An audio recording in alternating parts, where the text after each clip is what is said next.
إن الحمد لله نحمده ونستعينه ونستغفره ونعوذ بالله من شرور أنفسنا وسيئات أعمالنا من يهده الله فلا مضل له ومن يضلل فلا هادي له وأشهد أن لا إله إلا الله وحده لا شريك له وأشهد أن محمدا عبده ورسوله يا أيها الذين آمنوا اتقوا الله حق تقاته ولا تموتن إلا وأنتم مسلمون يا أيها الناس اتقوا ربكم الذي خلقكم من نفس واحدة وخلق منها زوجها وبث منهما رجالا كثيرا ونساء واتقوا الله الذي تساءلون به والأرحام إن الله كان عليكم رقيبا يا أيها الذين آمنوا اتقوا الله وقولوا قولا سديدا يصلح لكم أعمالكم ويغفر لكم ذنوبكم ومن يطع الله ورسوله فقد فاز فوزا عظيما أما بعد فإن خير الكلام كلام الله وخير الهدي هدي محمد صلى الله عليه وسلم وشر الأمور محدثاتها وكل محدثة بدعة وكل بدعة ضلالة وكل ضلالة في النار أما بعد. Tout d'abord je m'excuse pour le contretemps. Quant à la semaine dernière, toujours dans le chapitre des rites funéraires du livre Al-Wajiz fi fiqh sunnati wal kitab al-aziz. Donc la semaine dernière on avait vu les choses, les actes à accomplir, à faire juste après l'enterrement du défunt. La première chose, que doit-on faire une fois que le défunt a été enterré? La première chose à faire, qui est de... Lorsqu'on enterre un mort et que la tombe est refermée, qu'est-ce que l'on doit faire vis-à-vis de la tombe? Dire une invocation. Non? Faire en sorte qu'elle ait une forme d'eau de chameau. Ça c'est la deuxième chose. La première c'est de mettre des briques. Non, les briques c'est pour refermer al-lahd. Marquer la tombe avec une pierre. Levez la main, ceux qui veulent répondre qui lèvent la main. Non. Élever d'un enfant. Ahsant. De surélever la tombe vis-à-vis du sol. Et on avait vu la semaine dernière que le prophète sallallahu alayhi wa sallam, sa tombe a été élevée par rapport au sol de combien? D'un empan. Et un empan, on a dit que c'est... Qu'est-ce que c'est qu'un empan? Non?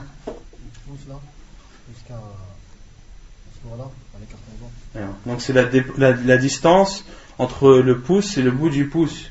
La distance qui sépare le bout du pouce au bout du majeur, la main étant ouverte. Donc la main étant ouverte, l'empan c'est entre le bout du pouce et le bout du majeur. Donc ça c'est si la tombe doit être surélevée par rapport au sol d'une hauteur au maximum d'un empan. Et pourquoi est-ce que la tombe doit être surélevée par rapport au sol? Non? Pour qu'elle soit reconnue et que les gens sachent qu'à cet endroit il y a un mort qui est enterré. Donc ça c'est la première chose à faire. La deuxième qui est, à part Bachir, la deuxième qui est, tu l'as dit Nordji. La tombe elle est en forme de bosse. Naam. An yuj'al al-qabru musannama. On a dit qu'il faut que la tombe aussi, que le milieu de la tombe soit surélevé par rapport aux extrémités, que ce soit une forme de dodane. Car ainsi était la tombe du prophète sallallahu alayhi wa sallam, comme le rapporte Sufyan at-Timar. Et la troisième chose à faire, qui est mettre une pierre ou plusieurs pierres ou des choses semblables aux pierres afin de reconnaître la tombe, car le prophète sallallahu alayhi wa sallam a fait ainsi lorsque Uthman ibn Mad'un radiyallahu anhu est décédé, le frère de l'âge du prophète sallallahu alayhi wa sallam. Le prophète sallallahu alayhi wa sallam a demandé que l'on pose une pierre sur sa tombe. La pierre était trop grosse. Le prophète sallallahu alayhi wa sallam l'a prise lui-même, a retroussé ses manches et a pris la pierre et l'a posée sur la tombe de Uthman ibn Mad'un. Et le prophète sallallahu alayhi wa sallam a dit Ata'allamu biha qabra akhi. Ainsi je reconnaîtrai la tombe de mon frère wa adfunu ilayhi ou ilayha man mata min ahli, et j'enterrerai à proximité de sa tombe ceux qui mourront par la suite de ma famille. Non. Et pour ceux qui mettent par exemple une grande comme une planche, une forme de pierre, ils écrivent le nom de la personne. On va en parler de ça, Inch'Allah. On va en parler.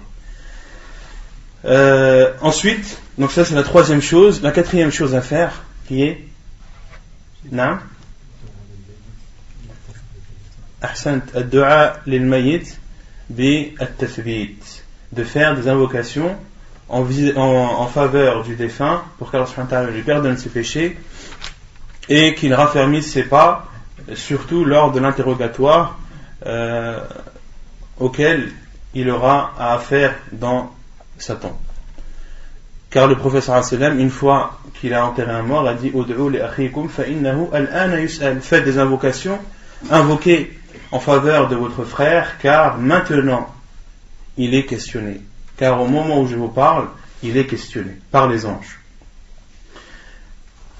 Et on a dit qu'il était autorisé de s'asseoir à proximité de la tombe afin d'exhorter les gens sur la mort et les étapes qui suivent la mort, comme l'a fait le prophète sallallahu alayhi wa sallam, le long hadith que l'on a lu la semaine dernière, le hadith de Al-Bara ibn Azib. Le hadith de Al-Bara ibn Azib, qui est un long hadith où le prophète sallallahu alayhi wa sallam, lorsqu'un homme de l'Ansar, un habitant de Médine est décédé et qu'il s'apprêtait à l'enterrer, au moment où au niveau de la tombe n'était pas encore creusée. Walamma yulhad, la tombe n'était pas encore creusée. Le prophète sallallahu alayhi wa sallam a profité de l'occasion, s'est assis à proximité de la tombe, et ses compagnons radiyallahu anhum se sont assis autour de lui, et le prophète sallallahu alayhi wa sallam leur a fait une exhortation sur la mort, sur les étapes qui viennent après la mort, comment l'âme monte au ciel, etc., et a donné les explications lorsque la personne est vertueuse et musulmane et pieuse, et lorsqu'elle est non musulmane. Le prophète sallallahu alayhi wa sallam a expliqué ou a cité dans les détails tout ce qui se passe dans la tombe et la montée de l'âme aux portes des cieux, etc., etc. Et les savants disent que celui qui veut exhorter les gens doit le faire avant l'enterrement, car le prophète sallallahu alayhi wa sallam a exhorté ses compagnons avant que ce compagnon radiyallahu anhu ne soit enterré. En attendant que sa tombe soit creusée, le prophète sallallahu alayhi wa sallam a exhorté ses compagnons. Mais une fois le mort enterré et la tombe refermée, il n'y a plus qu'à faire des invocations en sa faveur, puis de s'en aller. De faire invocation tout le monde en même temps. Le prophète sallallahu alayhi wa sallam a dit Ud'u li akhikum. Le prophète sallallahu alayhi wa sallam a dit invoquez en faveur de votre frère, c'est-à-dire que chacun d'entre vous fasse des invocations pour votre frère, et en aucun cas de faire une invocation ensemble. Cela ne fait pas partie de la sunna du prophète sallallahu alayhi wa sallam. يقول المؤلف التعزية. Donc l'auteur parle maintenant du chapitre des condoléances. والتعزية المعنى اللغوي هو التقوية. Et les condoléances, at-ta'ziya en arabe, signifie at-taqwiyah, signifie le renforcement, c'est-à-dire le fait de renforcer la famille et les proches de la personne qui est décédée, de leur dire des paroles qui les consolent et qui les renforcent dans leur malheur. Et quant à la ta'ziya, la condoléance, il n'y a pas de limite en temps, car certains pensent que tu dois faire les condoléances durant les 3 jours qui suivent le décès de la personne. Cela est faux. Il y a une différence entre le deuil et les condoléances. Le deuil d'une femme envers son mari lorsque son mari décède est de 4 mois et 10 jours. Et le deuil d'une famille envers l'un de ses proches, une mère envers son fils, etc., le deuil est de 3 jours. Quant aux condoléances, tu les fais lorsque tu vois le proche du défunt. Même si tu le vois 2 ans après, tu lui fais at-ta'ziya. Il n'y a pas de limite dans cela, comme le dit Cheikh Nasiruddin al-Albani rahimahullah. يقول المؤلف وتشرع تعزية أهل الميت بما يظن أن يسليهم أو أن يسليهم ويكف من حزنهم ويحملهم على الرضا والصبر مما يثبت عنه صلى الله عليه وسلم إن كان يعلمه ويستحضره وإلا فبما تيسر له من الكلام الحسن الذي يحقق الغرض ولا يخالف الشرع. Donc l'auteur dit, il est légiféré de faire les condoléances aux proches du mort en utilisant des formules qu'il pense qu'elle réconfortera et consolera cette famille et permettra de faire diminuer leur peine et leur tristesse et les pousser à accepter le destin d'Allah subhanahu wa ta'ala et à patienter dans leur malheur. S'il le peut, qu'ils disent les formules rapportées dans la sunna du prophète sallallahu alayhi wa sallam, s'il les connaît et s'il s'en rappelle, sinon qu'ils disent n'importe quelle autre formule qu'il pense, des formules qu'il pense que lorsqu'il les dira aux proches du défunt, cela leur sera bénéfique. Cela leur sera bénéfique. Bien sûr, en s'abstenant de dire des choses qui vont à l'encontre de la religion. ولا يخالف الشرع. وعن أسامة ابن زيد قال: كنا عند النبي صلى الله عليه وسلم فأرسلت إلى إحدى بناته تدعوه وتخبره أن صبيا لها أو ابنا لها في الموت، فقال رسول الله صلى الله عليه وسلم: ارجع إليها فأخبرها أن لله ما أخذ وله ما أعطى وكل شيء عنده بأجل مسمى فمرها فلتصبر ولتحتسب. حديث متفق عليه. Usama ibn Zayd radiallahu anhu a dit: nous étions chez le prophète sallallahu alayhi wa sallam, فأرسلت إليه إحدى بناته تدعوه وتخبره. Et une des filles du prophète sallallahu alayhi wa sallam, une des filles du prophète sallallahu alayhi wa sallam a envoyé quelqu'un chez le prophète sallallahu alayhi wa sallam pour lui informer qu'un de ses enfants était décédé. C'est-à-dire un des petits-enfants du prophète sallallahu alayhi wa sallam. Et le prophète sallallahu alayhi wa sallam a dit à cette personne qui est venue lui informer: retourne chez elle et informe-lui qu'à Allah appartient ce qu'il prend, à lui appartient ce qu'il donne, toute chose chez lui a un terme bien déterminé, et ordonne-lui de patienter et d'espérer la récompense d'Allah subhanahu wa ta'ala. وينبغي اجتناب أمرين وإن تتابع الناس عليهما. Et il est obligatoire de s'abstenir de deux choses, même si les gens ont l'habitude de les faire. أولا الاجتماع للتعزية في مكان خاص كالدار أو المقبرة أو المسجد. Premièrement, la première chose dont il faut s'abstenir et que beaucoup de gens font, c'est de se rassembler pour faire les condoléances à la famille du proche dans un endroit bien précis, comme la maison, le cimetière ou la mosquée. Donc cela est interdit en islam de se rassembler dans un endroit pour faire les condoléances à la famille du défunt. Cela ne fait pas partie de la sunna du prophète sallallahu alayhi wa sallam, que les personnes se réunissent dans une maison, ou bien qu'ils se réunissent dans le cimetière, ou bien qu'ils se réunissent dans une mosquée, ou bien comme cela est fait dans beaucoup de pays musulmans, ou bien qu'ils montent des tentes et se réunissent à l'intérieur d'elles. Beaucoup font cela lorsque quelqu'un décède, montent des tentes devant chez eux et accueillent les gens pour qu'ils leur fassent les condoléances. Cela n'a aucune origine dans la sunna du prophète sallallahu alayhi wa sallam, et il est du devoir de chaque musulman de s'en abstenir. ثانيا اتخاذ أهل الميت الطعام لضيافة الواردين للعزاء. Deuxièmement, que les proches de la famille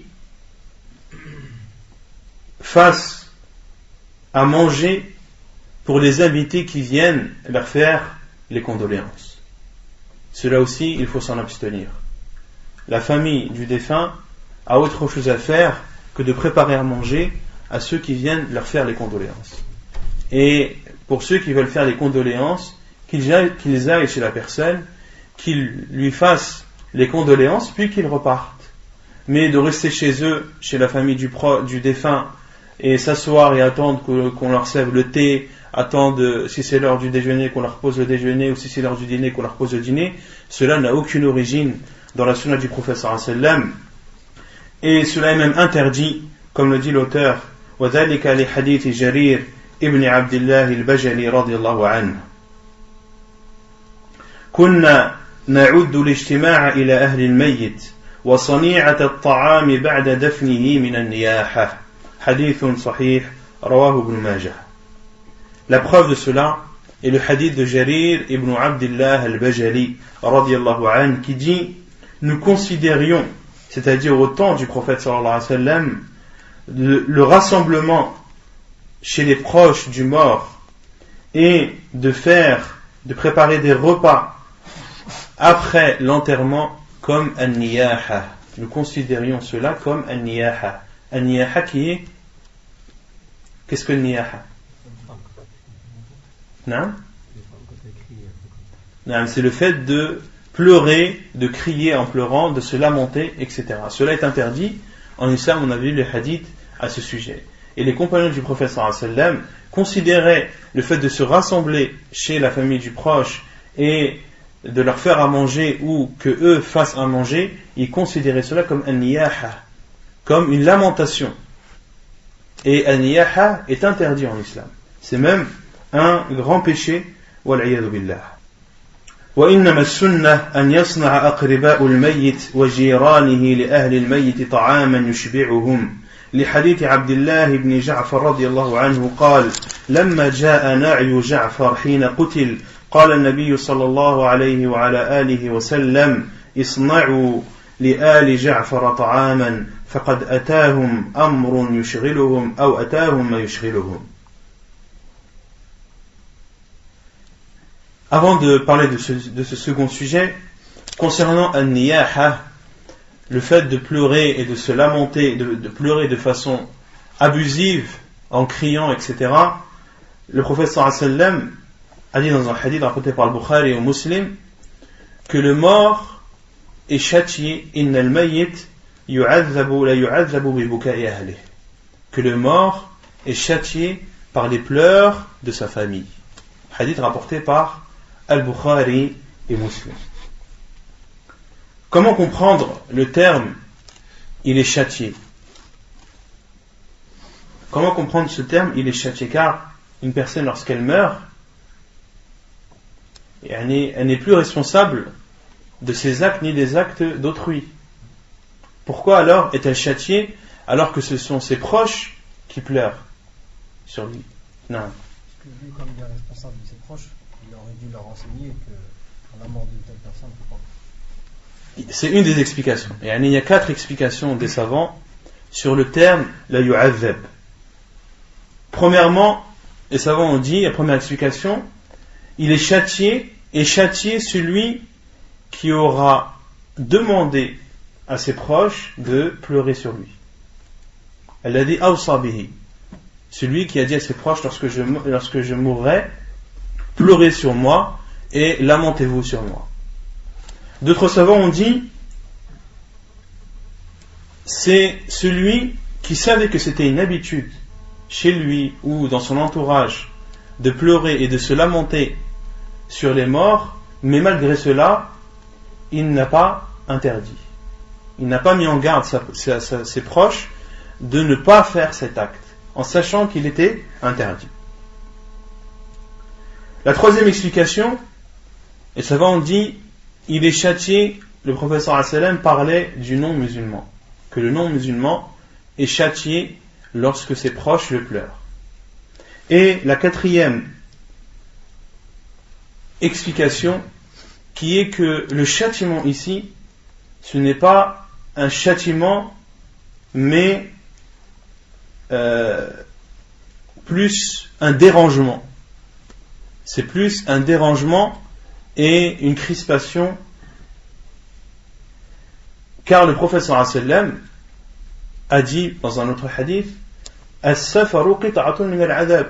Le prophète sallallahu alayhi wa sallam n'a-t-il pas dit le voyage c'est une partie du châtiment? Celui qui voyage, est-ce qu'il est châtié? Non, mais il éprouve de la fatigue, il éprouve de la gêne, etc., etc. Ainsi ont expliqué certains savants, et Inch'Allah c'est l'avis le plus sûr, c'est que le mort est châtié dans sa tombe lorsque ses proches le pleurent, c'est-à-dire qu'il est gêné, et que cela ne lui plaît pas, et que cela le dérange dans sa tombe lorsque ses proches le pleurent de façon abusive. Wallahu a'lam.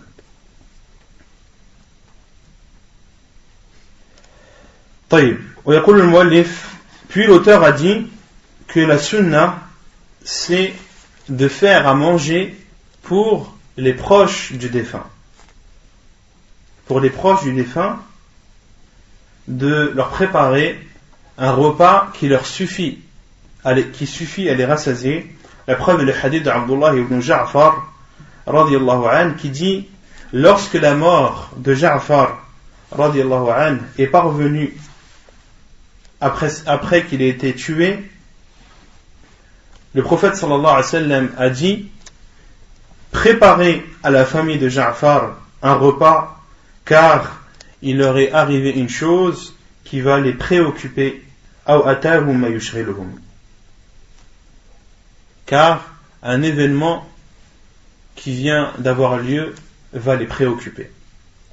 Et certains disent: pourquoi interdisez-vous que l'on prépare de la nourriture aux invités qui viennent faire leurs condoléances chez la famille du proche, alors que le prophète sallallahu alayhi wa sallam a dit: faites pour la famille de Ja'far, ou préparez pour la famille de Ja'far un repas. La réponse est claire, le prophète sallallahu alayhi wa sallam a dit: préparez à qui? Aux invités ou à la famille de Ja'far radiyallahu anhu? À la famille de Ja'far. Et le prophète sallallahu alayhi wa sallam a même dit: فَإِنَّهُ أَتَاهُمْ أَمْرٌ أو فَإِنَّهُ فَقَدْ أَتَاهُمْ أَمْرٌ يُشْغِلُهُمْ, car il y a un événement qui vient d'avoir lieu qui va les préoccuper.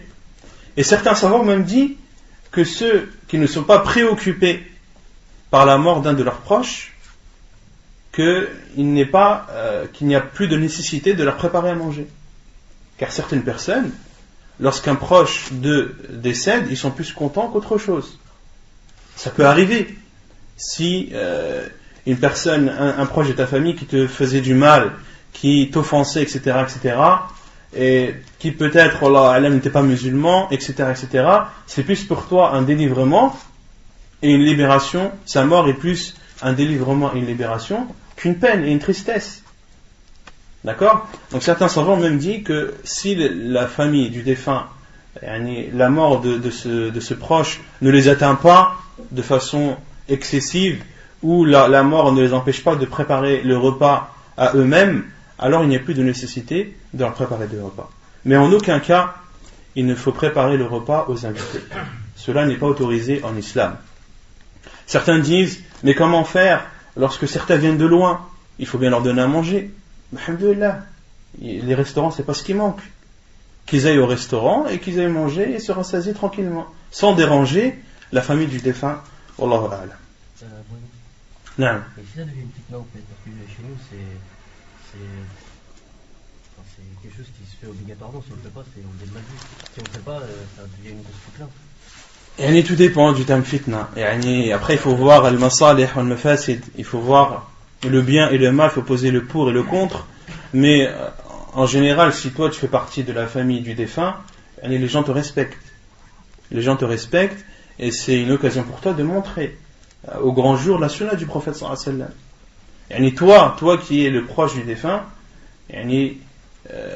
tu as le droit de dire aux gens: vous ne restez pas chez moi. Vous venez faire les condoléances, vous venez faire les condoléances aux autres membres de ma famille, il n'y a pas de problème. La porte est ouverte, mais elle est ouverte dans les deux sens, pour entrer comme pour sortir. D'accord? Ici c'est chez moi, c'est moi qui, c'est mon lieu, c'est là où je réside, c'est moi qui décide de ce qui se passe dans ma maison. Si les autres décident de ce qui se passe chez toi, qu'est-ce que tu peux décider d'autre? D'accord? Donc il faut profiter justement de cette occasion, et les gens, laisse-les parler. S'ils parlent, disent: regarde, un tel nous a même pas laissé nous asseoir, boire le thé et manger du couscous ou un tagine.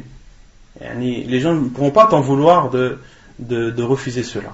Par contre, si tu ne fais pas partie des membres de la famille et que le fait que tu parles peut créer une fitna, etc., dans ce cas-là, il faut appeler un savant, lui expliquer la situation et prendre en considération sa réponse. Wallahu a'lam. Et il y a une autre chose qui est préférable à faire, que l'auteur n'a pas cité, car c'est un livre qui résume, c'est comme le titre le dit, Al-Wajiz, l'essentiel. Il est aussi légiféré de toucher, lorsque tu vas faire les condoléances, de toucher les cheveux de l'orphelin et de lui donner des cadeaux, etc. Le prophète sallam a fait ainsi. طيب ما ينتفع به الميت. Quelles sont les choses qui sont profitables aux morts? وينتفع الميت من عمل غيره بأمور. Le défunt ou les actes d'autres que le défunt lui sont bénéfiques, c'est-à-dire aux morts, dans les cas suivants. أولا دعاء المسلم له لقوله تعالى والذين جاءوا من بعدهم يقولون ربنا اغفر لنا ولإخواننا الذين سبقونا بالإيمان ولا تجعل في قلوبنا غلا للذين آمنوا ربنا إنك رؤوف رحيم. Premièrement, l'invocation du musulman en sa faveur.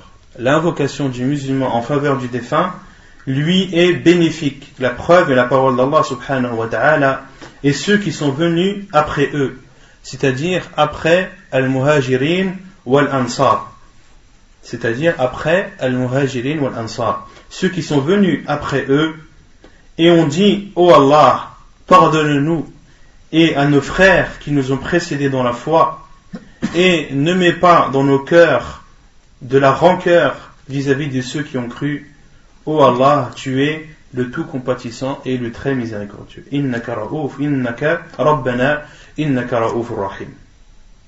ولقول النبي صلى الله عليه وسلم دعوة المرء المسلم لأخيه بظهر الغيب مستجابة عند رأسه ملك مؤكل كلما دعا لأخيه بخير قال الملك المؤكل به آمين ولك بمثل حديث صحيح رواه مسلم. Et la preuve également que l'invocation du musulman envers son frère musulman défunt lui est bénéfique, et le hadith du prophète sallallahu alayhi wa sallam lorsqu'il a dit l'invocation du musulman envers son frère bidhahri al-ghaybi, en se cachant, mustajabah, est exaucé. Inda ra'sihi malakun mu'akkal, en se cachant, c'est-à-dire de faire une invocation pour ton frère lorsqu'il n'est pas présent, lorsqu'il est absent, qu'il soit vivant ou mort. Inda ra'sihi malakun mu'akkal, et au niveau de la tête, c'est-à-dire de celui qui invoque, il y a un ange.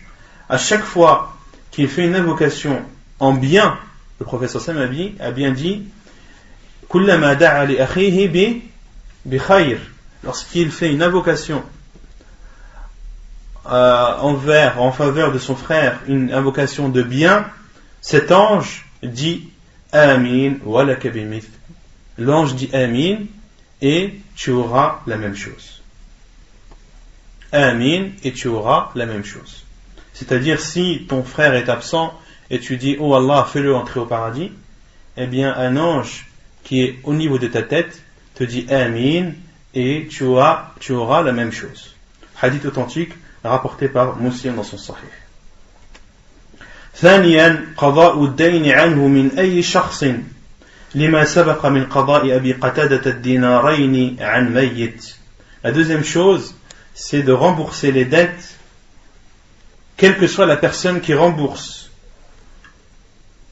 La preuve est le hadith que l'on avait cité les cours derniers, le hadith de Abi Qatada, lorsqu'un des compagnons du prophète sallallahu alayhi wa sallam est décédé. Le prophète sallallahu alayhi wa sallam lui a demandé a-t-il une dette? Ils ont dit oui, ou envoyé d'Allah, il a 2 dinars. Et le prophète sallallahu alayhi wa sallam, qu'est-ce qu'il a fait? Il s'est reculé. Et Abu Qatada radiyallahu anhu a dit huma alayya ya Rasulallah, ils sont pour moi, ô envoyé d'Allah, c'est-à-dire je prends l'engagement de rembourser ces 2 dinars pour cet homme. Et le prophète sallallahu alayhi wa sallam a accepté cette proposition de Abi Qatada radiyallahu anhu et a prié sur cet homme. Donc les savants ont déduit qu'il est autorisé à une personne à n'importe quelle personne de rembourser la dette de son frère musulman qui est décédé, que ce soit le proche de cette famille ou non. Même s'il n'a aucun lien de famille, aucun lien de sang, etc., il est autorisé à un musulman de rembourser les dettes de son frère musulman défunt. ثالثا قضاء النذر عنه صوما كان أو غيره لحديث سعد بن عبادة أنه استفتى رسول الله صلى الله عليه وسلم إن أمي ماتت عليها نذر فقال اقضه عنها حديث متفق عليه. La troisième chose, c'est de rattraper ou de faire un vœu qu'aurait fait ce défunt, que ce soit un vœu de jeûner ou autre. Si un mort a fait un vœu, si un musulman qui est décédé avait fait un vœu durant son vivant de jeûner ou autre chose, s'il a fait un vœu, si Allah subhanahu wa ta'ala me donne telle ou telle chose, alors je jeûnerai un mois. Et Allah subhanahu wa ta'ala lui a donné cette chose, mais il n'a pas pu ou il n'a pas jeûné ce mois-là. On doit rattraper, et les proches de sa famille doivent rattraper ce jeûne. Quelqu'un d'entre eux doit jeûner en compensation de cela. La preuve est le hadith de Sa'd ibn Ubada radiyallahu anhu. Il a demandé au prophète sallallahu alayhi wa sallam, il lui a dit: ô envoyé d'Allah, ma mère est décédée et en ayant fait un vœu. Faqala iqdihi anha. Le prophète sallallahu alayhi wa sallam a dit: rattrape-le pour elle ou compense-le pour elle. Hadith rapporté par Al-Bukhari et Muslim.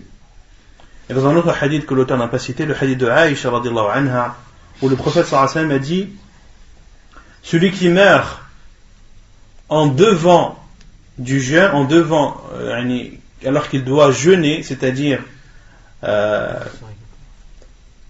jeûne obligatoire comme le jeûne du mois du Ramadan ou un jeûne suite à un vœu, فَلْيَصُمْ عَنْهُ أَوْ صَامَ عَنْهُ وَلِيُّهُ, que son tuteur ou que celui de sa famille jeûne pour lui. Et il faut différencier concernant le jeûne obligatoire du Ramadan, celui qui est mort suite à une maladie incurable, ou celui qui est mort durant une maladie dont il espérait guérir. Celui qui est malade, par exemple, pendant le mois du Ramadan, sa maladie a duré 2 mois ou 3 mois, et il pensait guérir et rattraper ce jeûne par la suite, une fois guéri. Mais il n'a jamais connu la guérison et est décédé suite à cette maladie. Est-ce qu'on rattrape le jeûne pour lui ou non? Non. Mais si il a connu la guérison pendant un certain temps et qu'après il est décédé sans avoir rattrapé, alors dans ce cas, sa famille doit rattraper pour lui. Non. C'est obligé que ce soit sa famille qui rattrape pour lui? Non. Il faut que ce soit sa famille qui rattrape pour lui. Non. Le prophète sallallahu alayhi wa sallam dit: Sama anhu waliyuhu. Alhamdulillah. Non. Quand tu dis qu'ils doivent, s'ils ne le font pas, c'est un péché? Bien sûr, c'est un péché s'ils ne le font pas. C'est une obligation. Non. C'est une obligation pour eux. Le prophète sallallahu alayhi wa sallam a dit: Iqdihi anha. Il a dit à Sa'd ibn Ubada: rattrape-le pour elle ou compense-le pour elle. Ils sont obligés que ce soit le jeune. Non. Et ses dettes. S'il a des dettes. Sa famille sont obligés de Sa famille ou n'importe qui d'autre. On a vu pour les dettes, que ce soit des biens, de l'argent, sa famille peut rembourser, mais n'importe qui d'autre aussi peut le rembourser. Il y a un autre hadith, le hadith d'Abdullah ibn Abbas, radiyallahu anhu, où il dit qu'une femme a pris la mer et a fait le vœu que si Allah subhanahu wa ta'ala l'épargne du naufrage, qu'elle jeûnera un mois. Et Allah subhanahu wa ta'ala l'a épargnée du naufrage, mais elle n'a pas jeûné ce mois de vœu et est décédée. Et une personne de sa famille, sa fille ou sa sœur, est venue vers le prophète sallallahu alayhi wa sallam et lui a expliqué le fait. Et le prophète sallallahu alayhi wa sallam lui a dit, si elle avait une dette, l'aurais-tu remboursé pour elle? Et elle a dit oui, ô envoyé d'Allah, si ma mère ou si ma sœur avait une dette, je l'aurais remboursé pour elle. Et le prophète sallallahu alayhi wa sallam a dit, fadaynullahi ahaqqu an yuqda. Et le prophète sallallahu alayhi wa sallam a dit, et la dette vis-à-vis d'Allah mérite plus d'être remboursée. Faqdi an ummik. Rattrape ou compense cela de ta mère. Hadith rapporté par Abu Daoud al-Nasa'i et authentifié par Sheikh al-Albani rahimahullah. Donc le prophète sallallahu alayhi wa sallam a bien dit à cette fille dont la mère est décédée après avoir fait un vœu de jeûner un mois, le prophète sallallahu alayhi wa sallam lui a dit, si elle avait une dette, c'est-à-dire un bien, de l'argent ou autre, l'aurais-tu remboursé? Elle a dit oui. Et le prophète sallallahu alayhi wa sallam lui a dit, la dette vis-à-vis d'Allah mérite plus d'être remboursée. Faqdi an ummik. Rattrape donc pour ta mère. Rattrape donc ce mois de jeûne pour ta mère. Non. En ce qui concerne la dette, si on doit rembourser la dette du défunt, et que la personne a reçu l'argent, c'est-à-dire qu'elle lui pardonne. Non, يعني وأن تعفوا أقرب للتقوى. Allah subhanahu wa ta'ala a dit, et de pardonner est plus proche de la piété. Si un défunt a une dette envers toi, le mieux pour toi c'est de lui pardonner et d'effacer cette dette pour lui. Mais certaines personnes ne peuvent pas, n'ont pas les possibilités et ont besoin absolument de cet argent. Dans ce cas, la famille ou toute autre personne doit rembourser sa dette. Wallahu a'lam. Non. Et tant que la personne n'a pas remboursé la dette, pour un jeune, surtout pour un jeune, il n'a pas jeûné un mois ou là, est-ce qu'il y a toujours un dette jusqu'à que la... الظاهر يا أخي الظاهر. Le hadith d'avant. نعم la preuve c'est le hadith d'avant.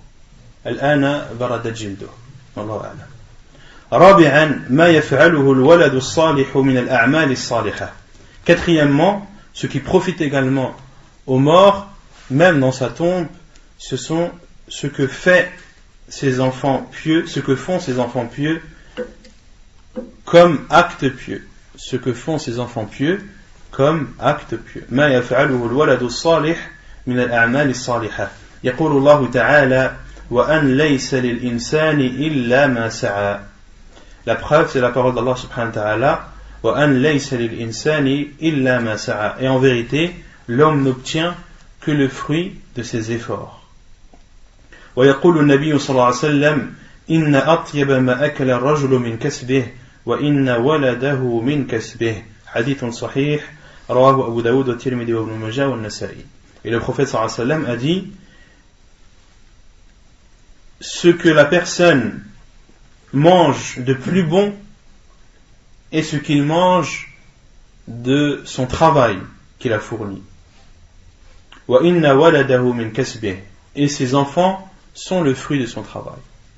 Et les enfants sont le fruit de son travail.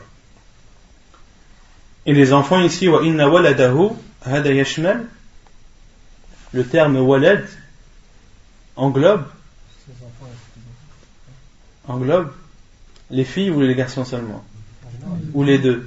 Les deux. Le walad, il ne faut pas le comprendre uniquement le fils. Non, le fils comme la fille. D'où l'importance de bien éduquer ses enfants.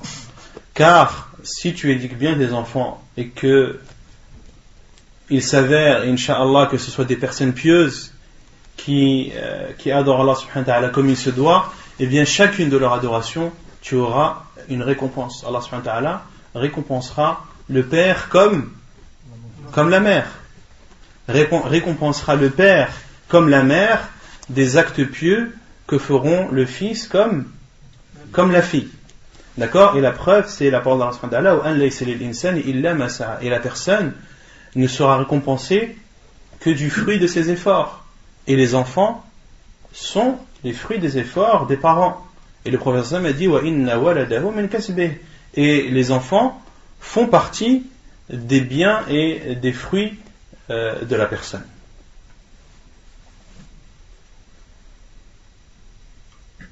خامسا ما خلفه من آثار صالحة وصدقات جارية.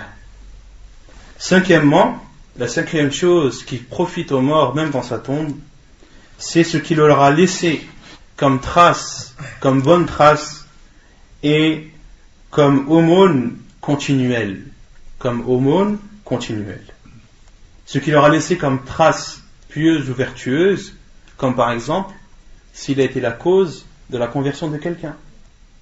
Si tu as été la cause de la conversion de quelqu'un à l'islam, en mourant, tu auras laissé une trace vertueuse. Tu auras laissé sur terre une preuve de ta piété, etc., etc. Et tu en seras récompensé, insha'Allah ta'ala. Wa sadaqatin jariyah, et des aumônes continuelles. Des aumônes continuelles, comme celui par exemple qui construit une mosquée. Lorsque tu construis une mosquée et que tu payes la construction de ta poche, eh bien pour toi, c'est une aumône continuelle. Tous ceux qui viendront prier dans cette mosquée, tu auras une récompense.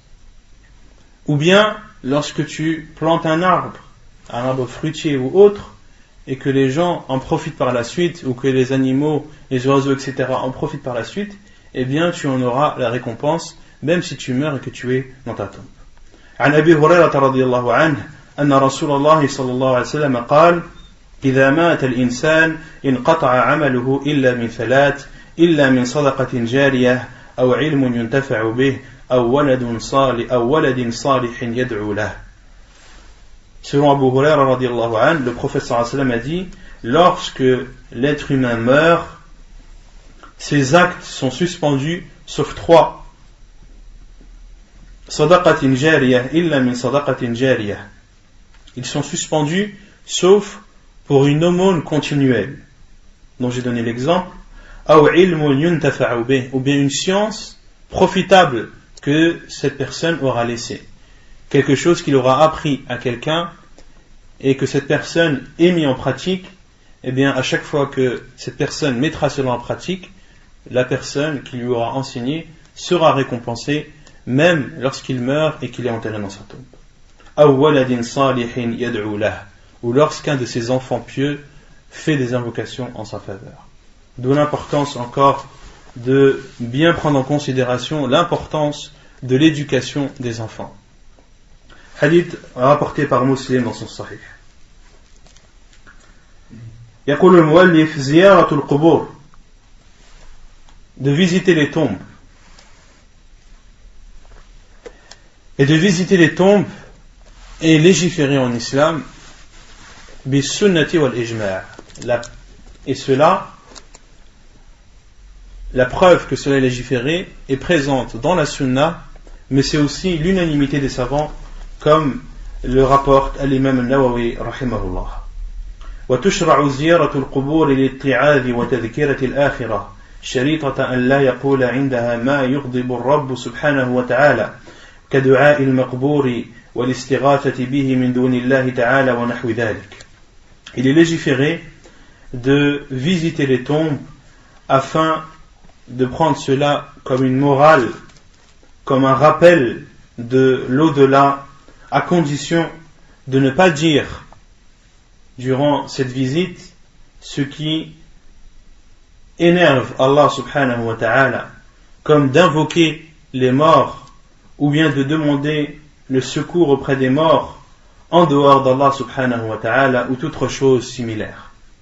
عن أبي سعيد الخدري رضي الله عنه قال قال رسول الله صلى الله عليه وسلم إني نهيتكم عن زيارة القبور فزوروها فإن فيها عبرة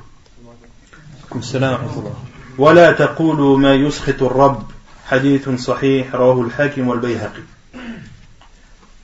Selon Abu Sa'id al-Khudri radiyallahu anhu,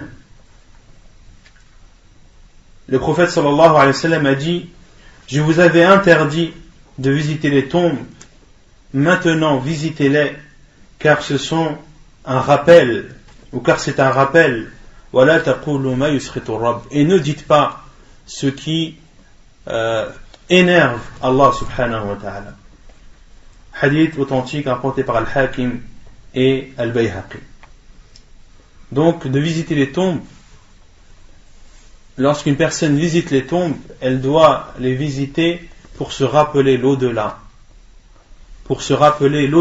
et pour se voir et prendre en considération que un jour tu seras à la place de cet homme qui, il y a quelques jours ou il y a quelques mois, était avec toi, mangeait avec toi, rigolait avec toi, parlait avec toi, mais du jour au lendemain s'est retrouvé sous terre. Donc le but de visiter les tombes, c'est de se remémorer l'au-delà, comme l'a dit le prophète sallallahu فإنها ترق القلب وتدمع العين ترق القلب وتدمع العين, comme l'a dit le prophète sallallahu dans un autre hadith, car elle adoucit, le fait de visiter les tombes adoucit les cœurs et fait pleurer les yeux, وتذكر الآخرة, et fait rappeler l'au-delà, car tu vois de tes propres yeux la tombe de ton frère que tu connaissais, etc., etc. Tu le vois de tes propres yeux, tu vois ta destination, là où toute personne, la destination que toute personne devra faire ou devra suivre, sans aucun doute, cela fait un rappel à la personne et augmente sa foi sans aucun doute. Ouais. Non. La femme a le droit de visiter la tombe. On va en parler, Inch'Allah. Et le prophète sallallahu alayhi wa sallam, dans le hadith de Abu Sa'id al-Khudri radiyallahu anhu, a dit: je vous avais interdit de visiter les tombes. Le prophète sallallahu alayhi wa sallam, au début de l'islam, avait interdit à ses compagnons radiyallahu anhum de visiter les tombes, car ils venaient de se convertir à l'islam et leur foi était encore fragile. Et le prophète sallallahu alayhi wa sallam leur a interdit de visiter les tombes de peur que leur cœur ne soit attaché aux morts, ou de peur qu'ils ne soient amenés à invoquer les morts ou à leur demander le secours, etc., etc.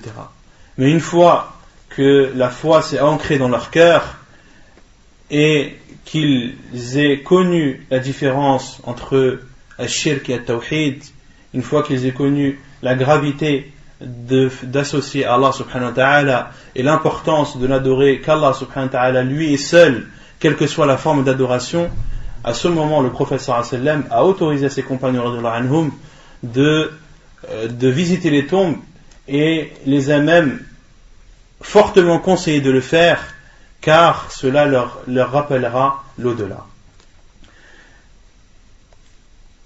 والنساء كالرجال في استحباب زيارة القبور لمشاركتهن لهم في العلة التي من أجلها شرعت زيارة القبر.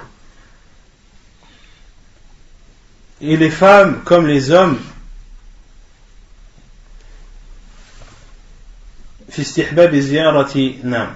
Et les femmes comme les hommes, il leur est demandé de visiter les tombes, car elles sont comme les hommes au niveau du rappel de l'au-delà. C'est-à-dire que lorsque les femmes visitent les tombes, cela aussi leur fera rappeler l'au-delà. Et c'est pour cela que la visite des tombes a été légiférée.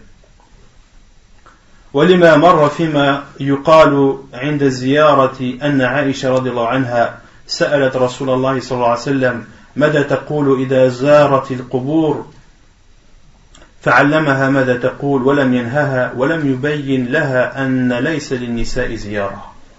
Et l'autre preuve qu'il est autorisé à la femme de visiter les tombes, c'est le hadith que l'on avait vu précédemment, lorsque le prophète sallallahu alayhi wa sallam a enseigné à Aïcha radiyallahu anha l'invocation à dire lorsque l'on visite la tombe, lorsque l'on visite le cimetière ou les tombes.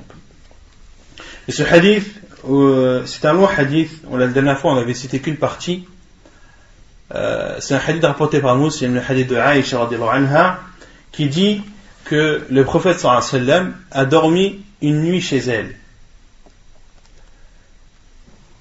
Et le prophète sallallahu alayhi wa sallam s'est allongé, a enlevé ses sandales, les a mis au niveau de ses pieds et s'est endormi à côté de Aïcha radiyallahu anha. Et Aïcha, le prophète sallallahu alayhi wa sallam pensait que Aïcha radiyallahu anha dormait. Et il s'est levé discrètement, s'est habillé discrètement, a mis ses sandales discrètement, a ouvert la porte discrètement et l'a refermée discrètement.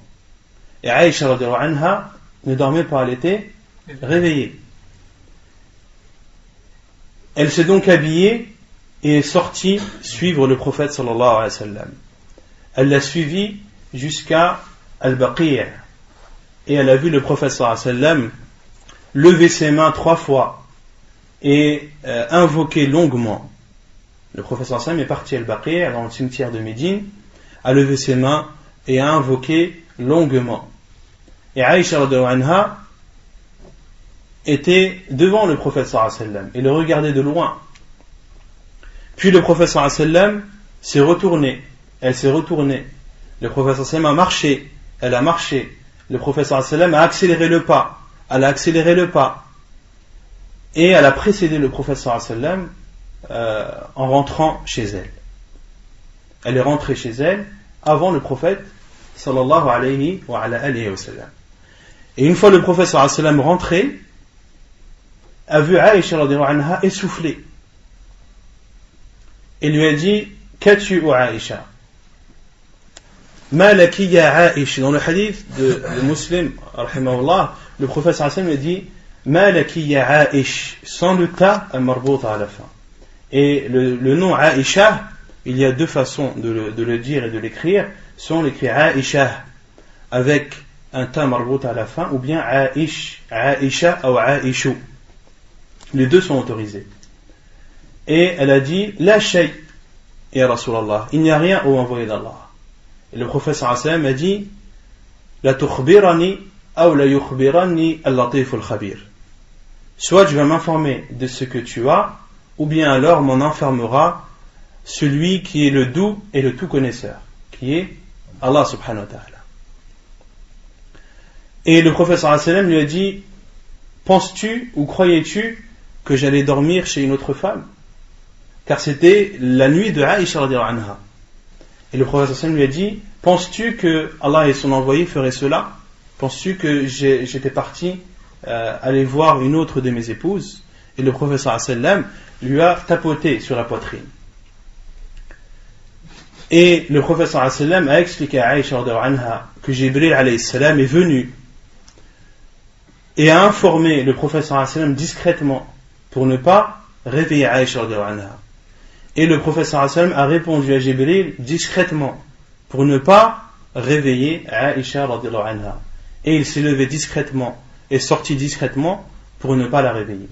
Et le prophète sallallahu alayhi wa sallam a dit: Jibril alayhi salam est venu et m'a ordonné d'aller à Al-Baqi' afin de demander à ceux qui y sont enterrés qu'Allah subhanahu wa ta'ala leur pardonne. Et le prophète sallallahu alayhi wa sallam est parti. Et ensuite, Aïcha radhiyallahu anha a dit au prophète sallallahu alayhi wa sallam: que dois-je dire au envoyé d'Allah que doit-on dire lorsque l'on est au cimetière, lorsqu'on visite des tombes? Et le prophète sallallahu alayhi wa sallam lui a informé et lui a appris l'invocation à dire: Assalamu alaykum ahla diyar min al-mu'minin wal muslimin ila akhir ad-du'a. Et le prophète sallallahu alayhi wa sallam a enseigné à Aïcha radhiyallahu anha et ne lui a pas dit: pourquoi veux-tu connaître l'invocation alors que cela est interdit pour les femmes? Si le prophète sallallahu alayhi wa sallam lui a autorisé ou lui a appris cette invocation, c'est que cela est autorisé. Et d'autres hadiths où le prophète sallallahu alayhi wa sallam, qu'on a déjà vu, lorsque le prophète sallallahu alayhi wa sallam est passé à proximité d'une femme qui était au pied d'une tombe et qui pleurait, et le prophète sallallahu alayhi wa sallam lui a dit: ittaqillaha wasbiri, crains Allah et patiente. Et cette femme a dit: qui es-tu pour me dire cela? Tu ne sais pas ou tu ne connais pas le mal qui m'a atteint, sans savoir que c'était le prophète sallallahu alayhi wa sallam. Puis par la suite elle s'est excusée et a eu beaucoup de remords pour avoir dit ou pour avoir parlé de la sorte au prophète sallallahu alayhi wa sallam.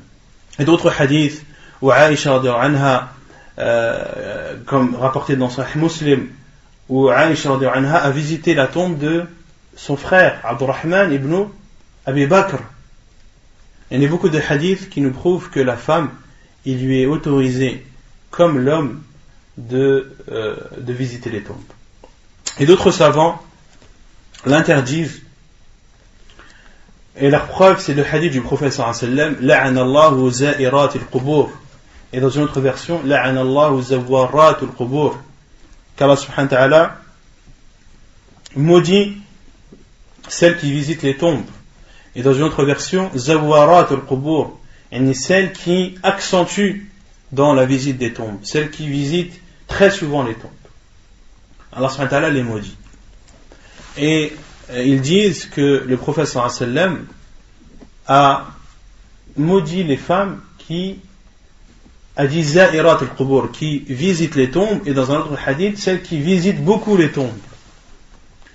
Et ils séparent entre les deux. Ils disent, Allah subhanahu wa ta'ala maudit deux types de femmes, celles qui visitent et celles qui accentuent les visites. Et ceux qui autorisent la visite disent non. Le prophète sallallahu alayhi wa sallam a dit zawarat al-qubur, a dit celles qui accentuent la visite des tombes. C'est-à-dire qu'il est interdit à la femme de beaucoup visiter les tombes.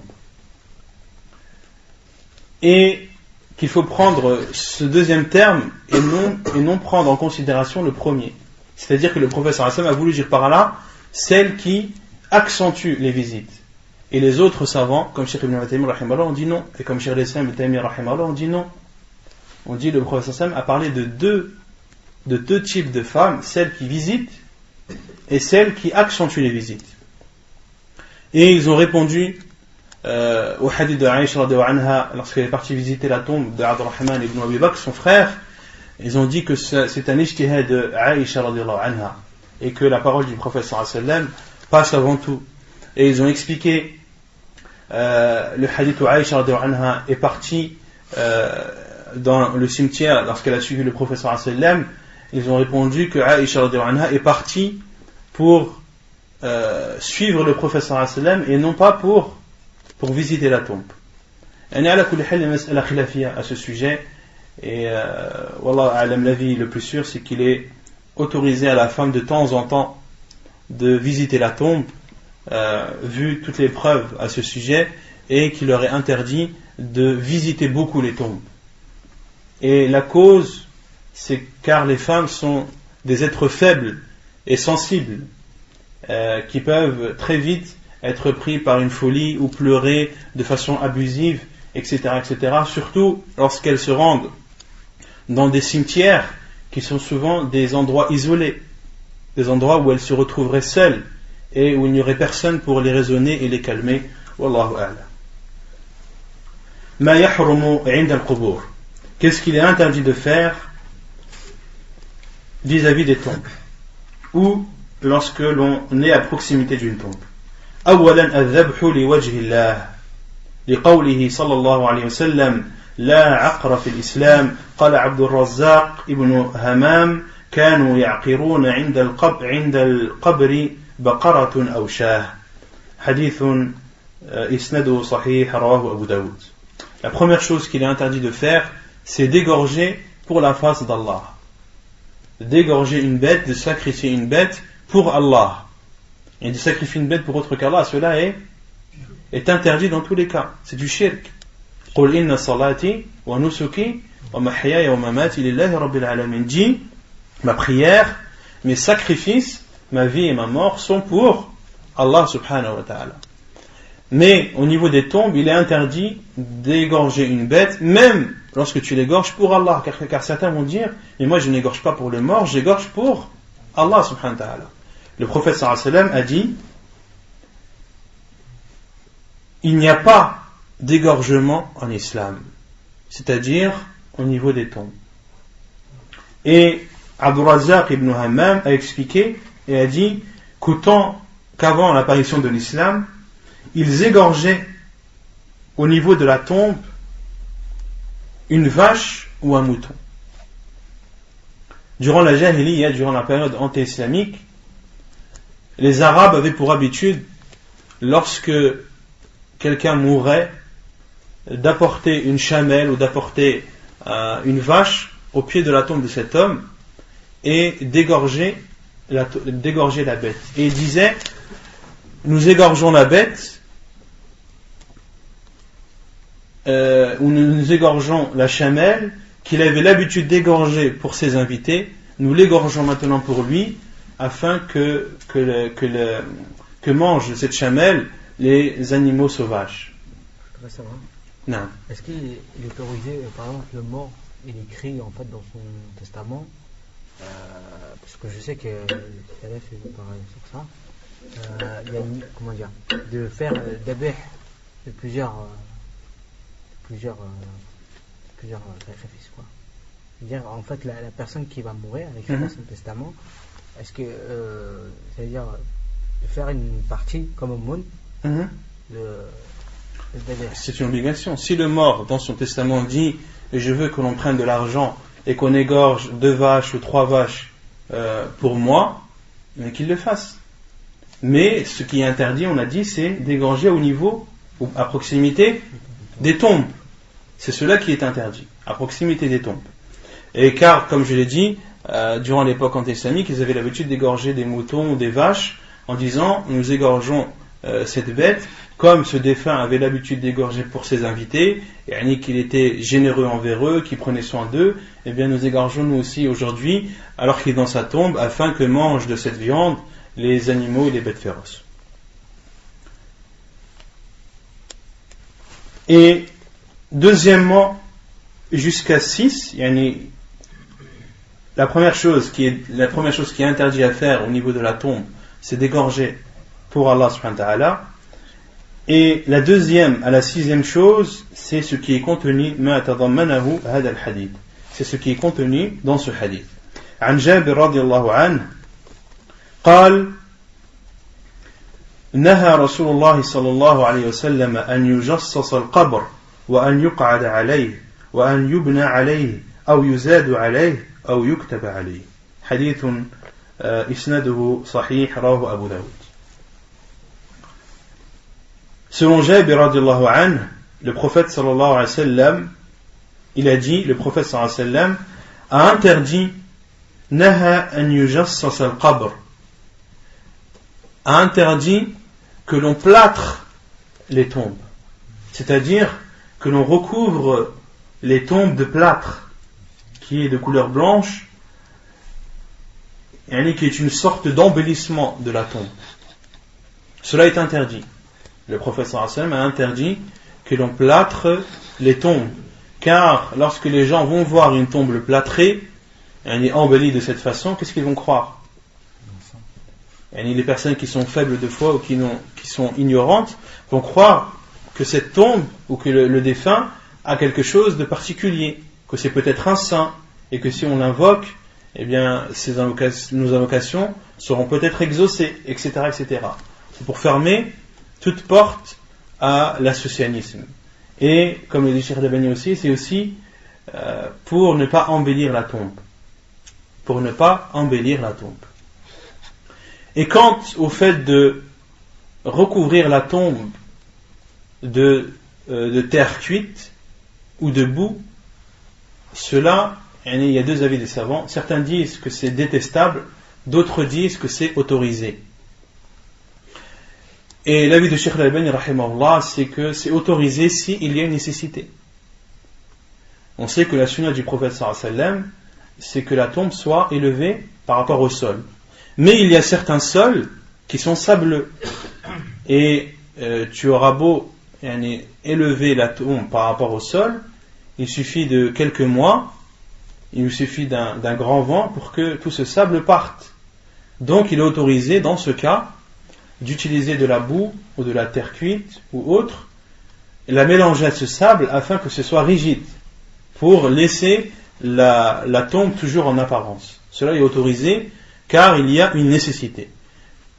Mais quant au fait de plâtrer, cela est interdit comme l'interdisait le prophète sallallahu alayhi wa sallam à ses compagnons. Wa an yuq'ada alayhi. Il est interdit de s'asseoir dessus. Il est interdit de s'asseoir sur la tombe. Cela fait partie des grands péchés. Le prophète sallallahu alayhi wa sallam a dit dans un hadith rapporté par Muslim que l'un d'entre vous s'assied sur du charbon et que ce charbon brûle ses vêtements et déchiquette sa peau, est meilleur pour lui que de s'asseoir sur une tombe. Et dans un autre hadith, le prophète sallallahu alayhi wa sallam a dit de marcher sur du charbon rouge ou sur une épée, ou bien de coudre les chaussures sur les pieds, de coudre les chaussures aux pieds, Le prophète sallallahu alayhi wa sallam a dit لأن أمشي على جمرة أو سيف أو أخسف نعلي برجلي أحب إلي من أن أمشي على قبر مسلم.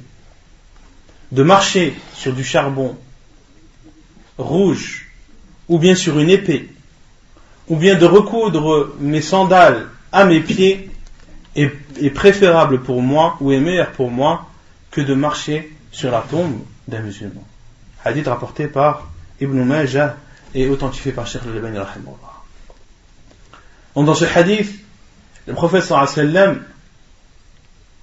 on voit bien le juste milieu de cette religion, où le prophète sallallahu alayhi wa sallam nous interdit d'abuser sur les tombes ou d'élever les morts au-dessus de leur rang et de leur grade, mais il nous interdit aussi de les humilier et de manquer de respect envers eux. Le prophète sallallahu alayhi wa sallam nous interdit de plâtrer les tombes, et dans ce hadith aussi il nous interdit de construire sur les tombes ou bien d'écrire dessus, d'abuser sur le mort et sur sa tombe, mais il nous interdit aussi de marcher dessus. Il nous interdit aussi d'humilier et de manquer de respect envers le mort. L'islam est donc une religion du juste milieu, et ceci dans tous les domaines. وَأَنْ يُبْنِيَ أَوْ يُبْنَى عَلَيْهِ. Et le prophète sallallahu alayhi wa sallam a aussi interdit que l'on construise sur la tombe. Il est interdit de construire sur une tombe, que tu construises une chambre, une pièce, une mosquée ou autre, ou un édifice ou un emblème ou toute autre chose, cela est interdit. Le prophète sallallahu alayhi wa sallam a interdit que l'on construise quoi que ce soit sur la tombe. أو يزاد عليه, ou bien de l'élever au-dessus de ce qui est autorisé, qui est un enfant. أو يكتب عليه, ou bien d'écrire sur la tombe. Cela est interdit, d'écrire sur les tombes. D'écrire un tel, fils d'un tel, qui est né telle date, qui est mort telle date, qui a vécu, etc. Il est mort à tel endroit, etc. Cela est interdit en islam. En islam, on n'écrit pas sur les tombes. Sauf dans un cas. Dans un cas, lorsque ce qui est autorisé par la religion pour reconnaître une tombe n'est pas suffisant.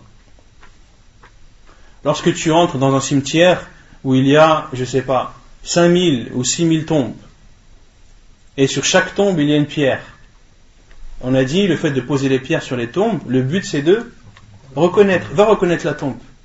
Dans un cimetière où il y a 5000 pierres sur 5000 tombes, va reconnaître la tombe d'un de tes proches ou autre. Si tu as la possibilité de mettre plusieurs pierres ou de positionner les pierres d'une façon bien précise qui te permet de reconnaître la tombe d'un de tes proches, alors fais. Utilise les moyens que t'autorise la religion, mais si cela n'est plus efficace, si le fait de poser des pierres, quelle que soit la position, quelle que soit la taille, n'est plus efficace et que tu ne pourras pas reconnaître la tombe de ton proche, alors dans ce cas, il est autorisé d'écrire sur la pierre, d'écrire le nom du défunt ou autre, d'écrire quelque chose qui t'aidera et te permettra de reconnaître. Mais ne pas écrire la biographie du mort, d'écrire ce qui te suffit. Et beaucoup font cette erreur lorsqu'il y a des cas de force majeure, ils disent ad-darura. Ya akhi, c'est une darura. J'ai fait ça parce que c'est un cas de force majeure. Et ad-darurat tubihu al-mahdhurat. Les cas de force majeure autorisent les choses interdites. Si tu es dans le désert et que tu as soif et que tu trouves que de l'alcool et que tu vas mourir de soif si tu ne bois pas, alors bois. Car ce cas de force majeure t'autorise à boire une chose interdite qui est l'alcool. Mais attention, le prophète sallallahu alayhi wa sallam a dit wal darura tuqaddar biqadariha. Mais le cas de force majeure, il doit être pris à juste mesure. Il doit être considéré à juste mesure, c'est-à-dire bois de cette bouteille d'alcool ce qui va te permettre de survivre et ne dépasse pas. C'est pareil pour l'écriture sur la tombe ou sur les pierres positionnées sur les tombes. Écris car le fait d'écrire sur une tombe est interdit. Mais en cas de force majeure, écris sur la tombe, mais écris ce qui te suffit et ne dépasse pas les limites qu'Allah subhanahu wa ta'ala a instaurées. C'est clair? Sabi'an as-salatu ilayha. Donc la première chose, on a dit, c'est qu'il est interdit d'égorger pour Allah au niveau de la tombe, au pied de la tombe. الذبح لوجه الله عند القبر هذا لا يجوز لأن النبي صلى الله عليه وسلم قال لا عقر في الإسلام. La deuxième chose qui est نهى أن يجصص, de mettre du plâtre, de recouvrir la tombe de plâtre, ou bien de s'asseoir dessus. C'est la troisième chose. La quatrième chose qui est non. La première chose qui est d'égorger. La deuxième chose qui est de plâtrer. La troisième chose qui est de s'asseoir dessus. La quatrième chose qui est de construire dessus. La cinquième qui est d'élever au-dessus de la norme. Et la sixième qui est d'écrire dessus. Septièmement, sabi'an as-salatu ilayha liqawlihi sallallahu alayhi wa sallam la tusallu ila al-qubur. La tusallu ila al-qubur, hadithun sahih rawah Muslim. Et la septième chose qui est interdite, c'est de prier en direction de la tombe. De prier en direction de la tombe, c'est-à-dire de mettre la tombe entre toi et la qibla. ثامنا الصلاة عندها ولو بدون استقبال. Et huitièmement, qu'il est interdit de prier dans un cimetière même lorsque tu ne pries pas en direction de la tombe. Que tu pries en direction de la tombe ou que tu pries dans un cimetière, quelle que soit la direction, cela est interdit. عن أبي سعيد الخدري, la preuve c'est le hadith d'Abu Sa'id al-Khudri قال قال رسول الله صلى الله عليه وسلم الأرض كلها مسجد إلا المقبرة والحمام. حديث رواه أبو داود, حديث صحيح رواه أبو داود والترمذي. La preuve, c'est le hadith d'Abu Sa'id al-Khudri radiyallahu anhu qui dit la terre est entièrement un lieu de prière hormis les cimetières et les salles de bain ou les toilettes. Les deux entrent dans ce hadith. Hadith rapporté par Abu Daoud et At-Tirmidhi. تاسعا بناء المساجد عليها. عن عائشة وعبد الله بن عباس قال لما نزل برسول الله صلى الله عليه وسلم طفق يطرح خميصة له على وجهه فإذا اغتم بها كشفها عن وجهه فقال وهو كذلك لعنة الله على اليهود والنصارى اتخذوا قبور أنبيائهم مساجد يحذر ما صنعوا أو يحذر ما صنعوا. حديث رواه البخاري ومسلم ومتفق عليه. نعم. أيوة نعم. Pour la prière sur la tombe, dans le cimetière, il y a une exception à cela. Pour celui qui n'a pas pu prier sur un mort, il a le droit de se diriger. Celui qui n'a pas pu prier sur un mort car il n'était pas présent au moment de la janaza, il est autorisé, lorsqu'il revient, d'aller directement à la tombe et de prier sur ce mort. Comme l'a fait le prophète sallallahu alayhi wa sallam avec la femme qui nettoyait la mosquée. Barakallahu fika. Tasi'an, donc neuvièmement, la neuvième chose qui est interdit de faire, c'est de construire une mosquée dessus, de construire une mosquée sur la tombe. La preuve est le hadith de Aïcha et de Abdullah ibn Abbas qui ont dit lorsque la mort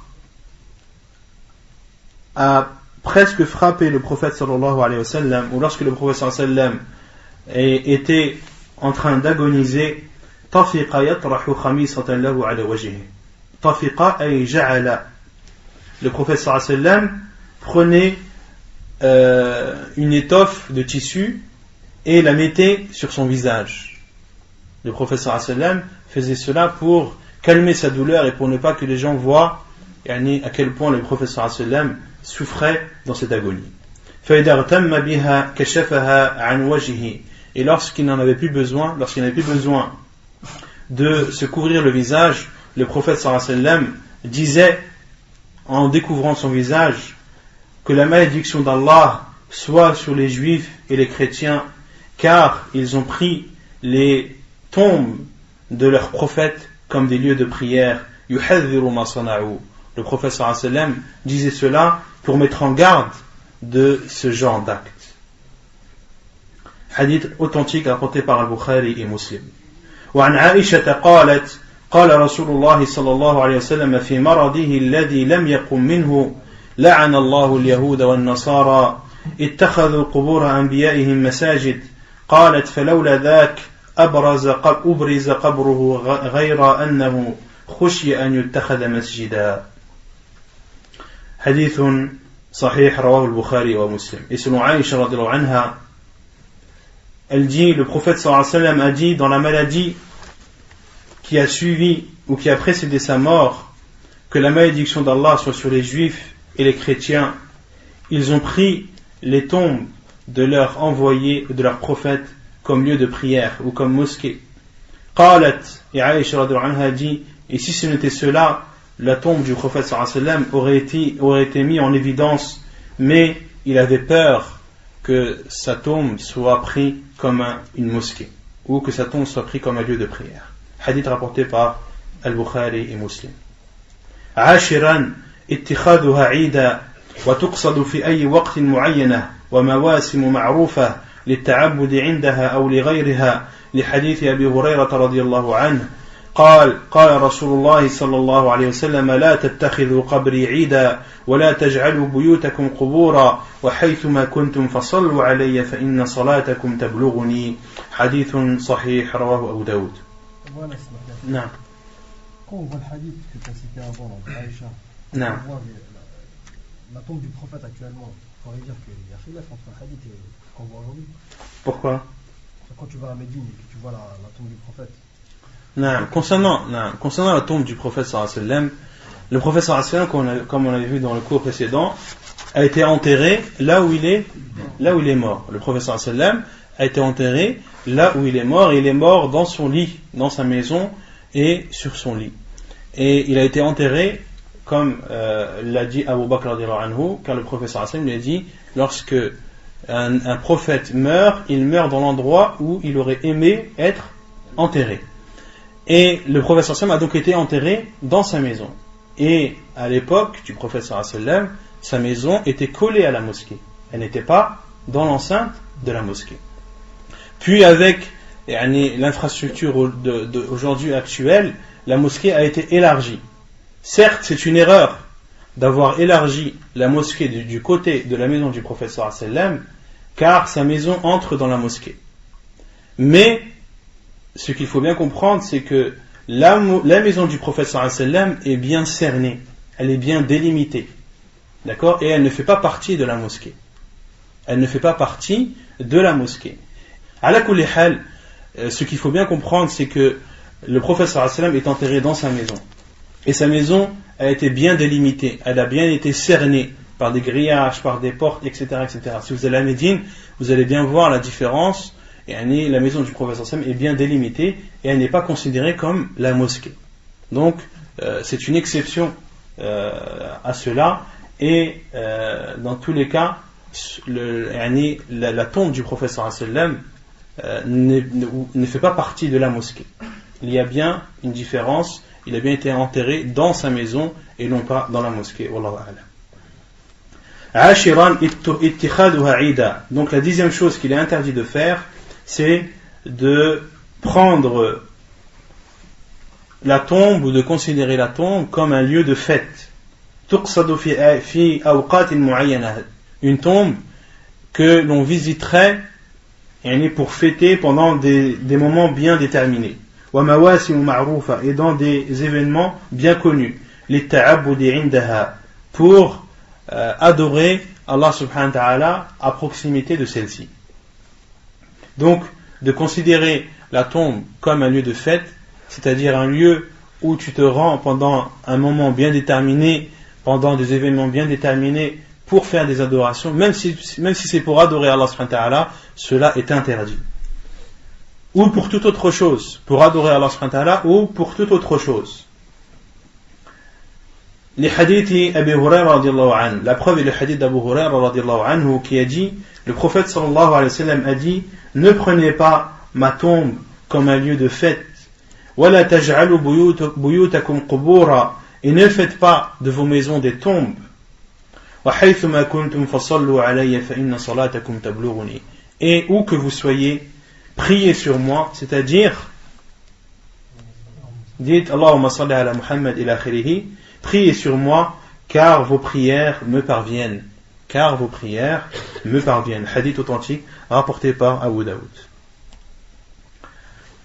11 السفر إليها. La 11e chose qu'il est interdit de faire, c'est de voyager vers une tombe, ou de voyager pour aller visiter une tombe. عن أبي هريرة رضي الله عنه عن النبي صلى الله عليه وسلم قال لا تشد الرحال إلا إلى 3 مساجد المسجد الحرام ومسجد الرسول صلى الله عليه وسلم والمسجد الأقصى حديث متفق عليه. La preuve est le hadith d'Abu Huraira radiallahu anhu, où le prophète sallallahu alayhi wa sallam a dit, ne prenez pas ou ne voyagez pas que vers 3 mosquées. Ne voyagez que vers 3 mosquées. La mosquée sacrée, c'est-à-dire de la Mecque, la mosquée du prophète sallallahu alayhi wa sallam et la mosquée de Jérusalem. Donc ceux qui vont à Médine, il faut que leur attention soit de prier dans la mosquée du prophète sallallahu alayhi wa sallam. Et en aucun cas, il faut que leur intention soit d'aller visiter la tombe du prophète sallallahu alayhi wa sallam. C'est une erreur de dire et de croire ça. De dire non, moi je vais aller à Médine, Inch'Allah, pour aller visiter la tombe du prophète sallallahu alayhi wa sallam. Non, cela est interdit.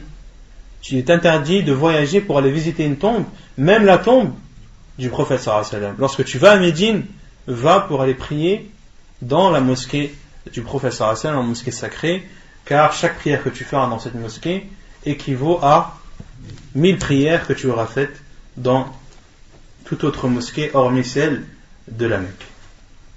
12 إيقاد السرج عليها لكونه بدعة لا يعرفها السلف الصالح وقد قال صلى الله عليه وسلم كل بدعة ضلالة وكل ضلالة في النار وفيه أيضا إضاعة للمال وهو منهي عنه بالنص. 12e, d'allumer des bougies autour de la tombe, car cela est une innovation que ne connaissaient pas nos pieux prédécesseurs. Et le prophète sallallahu alayhi wa sallam a dit, toute innovation est égarement, et tout égarement est en enfer. Hadith rapporté par Al-Bukhari et Muslim, selon Aïcha radiallahu anha. وفيه أيضا إضاعة للمال وهو منهي عنه بالنص. Et c'est aussi du gaspillage d'argent, et le gaspillage est interdit en islam. لقوله صلى الله عليه وسلم إن الله كره لكم 3 قيل وقال وإضاعة المال وكثرة السؤال. حديث متفق عليه. La preuve que de gaspiller l'argent est interdit, c'est la parole du prophète sallallahu alayhi wa sallam. Allah subhanahu wa ta'ala déteste pour vous 3 choses, qila wa qal, de dire un tel a dit et l'autre a dit, ils ont dit, elle a dit. Cela est interdit en islam. Allah subhanahu wa ta'ala déteste cela pour nous. Wa ida'at al-mal, et de gaspiller l'argent. À quoi sert d'allumer des bougies et de les mettre à côté de la tombe? À quoi sert? Qu'est-ce que cela, en quoi cela peut être bénéfique, si ce n'est de brûler ton argent à petit feu, pour donner une image. Wa kathratu su'al, et de poser trop de questions. De poser trop de questions, cela est déconseillé, voire interdit en islam. Car le prophète sallallahu alayhi wa sallam a dit فَإِنَّمَا أَهْلَكَ مَنْ كَانَ قَبْلَكُمْ كَثْرَةُ سُؤَالِهِمْ أو كثرة مسائلهم واختلافهم على أنبيائهم. Car le prophète sallallahu alayhi wa sallam a dit dans un autre hadith, ceux qui vous ont précédé ont connu la perte car ils posaient trop de questions et contredisaient leurs prophètes et envoyés. Hadith rapporté par Al-Bukhari et Muslim. 13e, كسر عظامها, de casser ou de briser les os d'un défunt. Cela est interdit. لقوله صلى الله عليه وسلم إن كسر عظم المؤمن ميتا ككسره حيا, de briser l'os d'un croyant mort est pareil que de lui casser lorsqu'il est vivant. Hadith rapporté par Abu Daoud et Ibn Majah. Autrement dit, le prophète sallallahu alayhi wa sallam nous ordonne de respecter le mort. Et lorsque, par exemple, tu creuses une tombe et que durant la creusée de cette tombe, il y a un obstacle, un os, l'os d'un défunt fait obstacle, qu'est-ce que tu fais? Le prophète sallallahu alayhi wa sallam a vu un homme creuser une tombe, puis sa creusée a été arrêtée par l'os d'un mort, d'un défunt. Et cet homme a voulu casser l'os pour continuer à creuser. Et le prophète sallallahu alayhi wa sallam lui a interdit de faire cela. Il lui a dit non, pose-le et recouvre-le. Donc il est interdit de briser l'os d'un squelette, surtout si c'est un musulman, car le prophète sallallahu alayhi wa sallam a dit de le casser mort revient, et tu auras manqué de respect envers lui, comme si tu lui avais brisé, si tu lui brises, je sais pas, un avant-bras, et bien c'est comme si tu l'avais brisé lorsqu'il était vivant. Et d'autres savants ont même dit que le mort ressent la douleur lorsqu'il est mort, il la ressent comme s'il était vivant. Et certains utilisent cela pour prouver que le don d'organes n'est pas autorisé en islam. Que le don d'organes n'est pas autorisé en islam, car les organes n'appartiennent pas à la personne. Lorsque tu meurs, quelle est l'invocation à dire lorsque la mort de quelqu'un nous est annoncée? Inna lillahi wa inna ilayhi raji'un. Nous appartenons à Allah et c'est vers lui que nous retournerons. C'est-à-dire, nous appartenons à Allah, c'est-à-dire que nos corps ne nous appartiennent pas. C'est le bien d'Allah subhanahu wa ta'ala. Le corps que tu as, ce n'est pas le tien, c'est celui d'Allah subhanahu wa ta'ala. Et Allah subhanahu wa ta'ala te l'a légué, te l'a laissé, te l'a prêté pour que tu puisses l'adorer. D'accord? Et en aucun cas ce n'est le tien. Comment te permets-tu de donner un membre de ton corps qui n'est pas le tien? Wallahu a'lam. Donc ainsi se termine le livre des rites funéraires. Et Inch'Allah ta'ala, la semaine prochaine, le cours sera sur les innovations en matière de rites funéraires, que je prendrai du livre de Cheikh Al-Albani rahimahullah, le chapitre des innovations concernant les rites funéraires.